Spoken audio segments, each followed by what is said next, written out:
Dear students of wisdom, in this video I will show you a book which contains hidden secrets and methods to becoming supernatural by Dr. Joe Dispenza. This book is about how you can tap into your inner power and create amazing changes in your life. It combines science, spirituality, and personal stories to show you how to transcend your limitations and access higher states of consciousness. The main idea of the book is that you have a supernatural potential within you that is waiting to be unleashed. You can do this by using your mind to influence your body, your environment, and your destiny. The book explains how you can rewire your brain, heal your body, and experience mystical phenomena through meditation and other practices. The book is divided into 3 parts. The first part introduces the concept of becoming supernatural and the science behind it. It covers topics such as quantum physics, epigenetics, neuroplasticity, and the placebo effect. It also explains how your thoughts and emotions affect your biology and reality. The second part teaches you how to change your state of being and enter the realm of the unknown. It guides you through different meditation techniques that help you break free from your past and create a new future. It also shows you how to activate your pineal gland, which is the gateway to higher dimensions of consciousness. The third part describes the benefits and outcomes of becoming supernatural. It shares stories of people who have healed themselves, manifested their desires, and had mystical experiences. It also gives you tips on how to integrate your new state of being into your daily life and maintain it. By reading this book, you will learn how to use your mind to create matter from energy, rewire your brain and change your genetic expression, align your thoughts and feelings with your desired reality, connect with the unified field of infinite possibilities, experience bliss, ecstasy, and oneness with all that is. If you are interested in learning more about becoming supernatural, I highly recommend you to get the book and read it for yourself. And because you made it this far, you will get rewarded with the sauce of Dr. Joe Dispenza himself. Don't forget to like this video and subscribe this channel for more wisdom. The principle is just really simple. If you change, your life changes. And nothing changes in our life until we change. So one of the things that people come up against is that why is it so hard to change? So we've kind of come down through a lot of research, a simple formula to help people to make transformations first in themselves and then in their lives. And so we give people knowledge and information, and we use science as that language that to meet information, and we combine quantum physics with neuroscience and neuroendocrinology and psychoneuroimmunology and epigenetics and electromagnetism, and help people understand information that's philosophical, that's theoretical. And when you learn information, you make new connections in your brain. That's what learning is. But if you don't review it and if you don't repeat it, you don't think about it, those circuits prune apart within hours or days. So we run these courses, these events that are typically 7 days, where it's fully immersing yourself in this process of transformation. Give people the information. It's philosophical, it's theoretical. Have them understand it. They have to be present with it. But now turn to someone and teach it back to them, what you've learned. Nerve cells that fire together, wire together. So then in time, you begin to install the neurological hardware in your brain in preparation for the experience. And the more you understand what you're doing, and the more you understand why you're doing it, the how gets easier, because you can assign meaning to the task and get a greater outcome. If you can't explain it, it's not wired in your brain, right? So it's so much easier to forget the information than to remember it, and it just takes repetition and attention to get the circuitry in place. And once you understand the what and the why, we set up the conditions in the environment to give people the proper instruction. And when you apply it, when you personalize it, when you demonstrate it, when you initiate that knowledge, when you get your behaviors to match your intentions and you get your actions equal to your thoughts, you get your mind and body working together, you have an experience. Now, experience really enriches circuitry in the brain. And when those neurons organize into networks even further, the brain makes a chemical, and that's called a feeling or an emotion.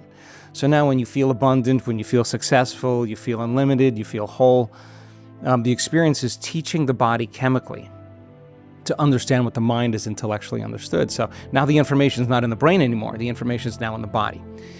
And the person is embodying the truth of that philosophy, right? And somehow there's biological changes that take place as a result of it. The question is, okay, if you've done it once, you should be able to repeat the experience. And so if people go through a 7-day immersion and they keep repeating the experience, they begin to neurochemically condition their mind and body to begin to work together. And when you've done something so many times that your body now knows how to do it better than your conscious mind, now it's innate in you. You've become the knowledge. It's a subconscious program. It's who you are. So we teach people to go from that kind of philosophical, theoretical knowledge to the application, to initiate it, to ultimately get wise about why they're doing it. And so we study the neuroscience and biology, and we work with University of California, San Diego, and we publish papers, and we do extensive research really to demystify the process. Why is it so hard to make genuine change happen in our lives? People want to change. They want to do different things. Why is it so hard? I think the biggest difficulty in change is making a different choice. Now think about the New Year's resolutions. Everybody's very clear about what their intention is, what they want, whatever that is. But if you keep making the same choices, you're going to keep doing the same things. You're going to keep creating the same experiences. You're going to keep feeling the same emotions. And your biology and your neurocircuitry and your chemistry and your hormones and even your gene expression is going to stay the same because you're the same. But keep thinking the same way, keep acting the same way, keep feeling the same way, and do it over and over again. Those circuits in the brain ultimately become hardwired. And the emotions that are a response to someone or something, even your own thoughts, get conditioned subconsciously as a program into the body. So 95% of who we are by the middle of our life is an unconscious set of thoughts, behaviors, and emotions that are automatically programmed into our biology. So the first step to change is not thinking positively. You got to become conscious of those unconscious thoughts when you decide to make a different choice and it doesn't feel familiar. The thought that says, start tomorrow, it's too hard, just do it anyway, go ahead and make that choice, do the same thing. You're not good enough, you'll never change, you're too much like your parents, I failed last time. You have to be able to become so conscious of those unconscious thoughts that you would never go unconscious to that thought ever again, and that's change. You'd have to catch yourself, how you speak and how you act. If you want to be happy and you're blaming and you're complaining and you're feeling sorry for yourself and you're judging everyone, those behaviors are not going to make you happy. They're actually going to make you unhappy. So you got to become so conscious of those unconscious habituations that you wouldn't go unconscious and behave that way. And then, of course, you got to look at those emotions that are pretty much chemical residue from the past. And decide, does this lack, does this suffering, does this pain belong in my future? And that process of becoming so conscious that we don't go unconscious is the process of change. And how many times do we have to forget until we stop forgetting and start remembering? That's the moment of change. So the hard part about change is when you decide to make a different choice, get ready. It's going to feel uncomfortable. There's going to be uncertainty. You're not going to be able to predict the next moment. It's going to feel unfamiliar. So if the body has been conditioned to be the mind, then the servant is the master. So the body starts sending information back to the brain to think a certain thought so that you make the same choice, that you do the same thing, you create the same experience. Comfortable, this is familiar. Get back to the same feeling of suffering. That feels so much better than the uncertainty of the unknown. So going from the old self to the new self and crossing that river literally is a neurological, it's a biological, it's a chemical, it's a hormonal, it's a genetic death of the old self. That's the phoenix lighting itself on fire. And most people would rather cling to that familiar place than take a chance and possibility. That void, that vacuum actually is the perfect place to create it. And we discovered this, that the brain changes the most when you get to that point where you think you can't go any further and you want to quit. If you go past that point, that is the unknown. Now, the unknown has always been wired in our biology, that the uncertainty of the unknown is always a scary place. Is that a tiger in the bushes, or is that just a shadow? So the unknown becomes a very scary place when we're living in survival. So most people never take that chance and possibility. But if a person's actually taught how to execute in the unknown and there's nothing scary there, And they can apply the same principle and say, what thoughts do I want to fire and wire in my brain? And a belief is just a thought you keep thinking over and over again. So what is the voice in my head that I want to program my brain into thinking and believing? What behaviors am I going to demonstrate in my life if I'm going to not behave this way around this person or around this circumstance, and I want to behave a different way?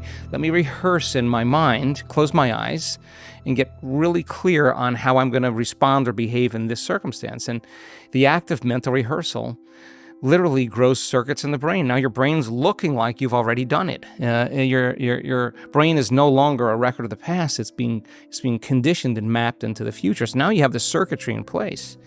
So if you keep practicing that, the hardware becomes more automatic. It becomes more of a software program, and you start behaving that way.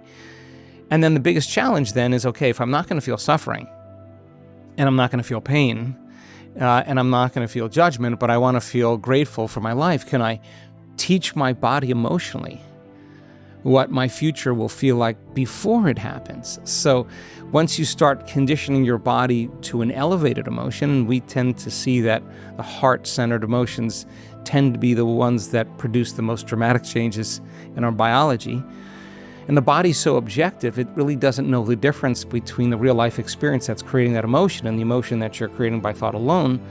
And the body starts getting lifted in a lot of ways. So keep thinking differently, keep acting differently, keep feeling differently. That's your personality. Then your personal reality begins to change. And with people who cross that river, there's new opportunities, there's new experiences, there's new events that take place in their life. So that's what we teach. So is the issue that people, when they want change, they don't change deeply enough? They're just looking at, well, if I do this particular new physical habit, that will be able to change things, but the underlying currents that are driving that behavior are always going to come in and then take over, despite the fact that you don't want to eat sugar anymore, or you want to be more polite with your partner, or you want to be more... It's too surface level with a lot of the change that tries to be attempted. Yeah, I think that people, unfortunately, they have to get knocked to our lowest level sometimes, where you're no longer inside the jar. When you're inside the jar, you can't read the label. You got to get so uncomfortable that you could actually see yourself, right? And so that tragedy, that crisis, that disease, the diagnosis, the loss, it's got to be so severe that you finally look at yourself and say, maybe it's me. Oh my God, could it possibly be me?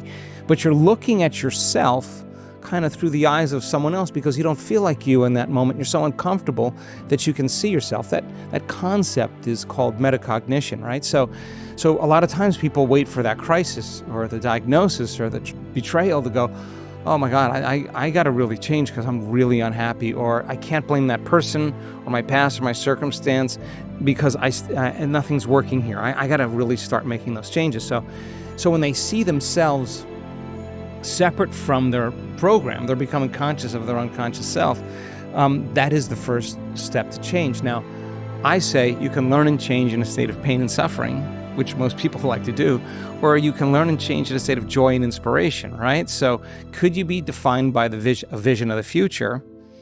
And could you get up from your morning practice, actually believing in your future more than you're believing in your past? So from that elevated state where you combine a clear intention with an elevated emotion, from an elevated state, instead of a self-limiting state, you can be conscious of that old self as well. And so I think, God, what a great time in history to be alive, because this is a time in history where it's not enough to know. This is really a time in history to know how. And I've been at this long enough, Chris, to know that 20 years ago, people didn't hear it like they hear it now. The information is readily available, and people are realizing, kind of, if I have this dream, if I have this goal, how bad do I want it?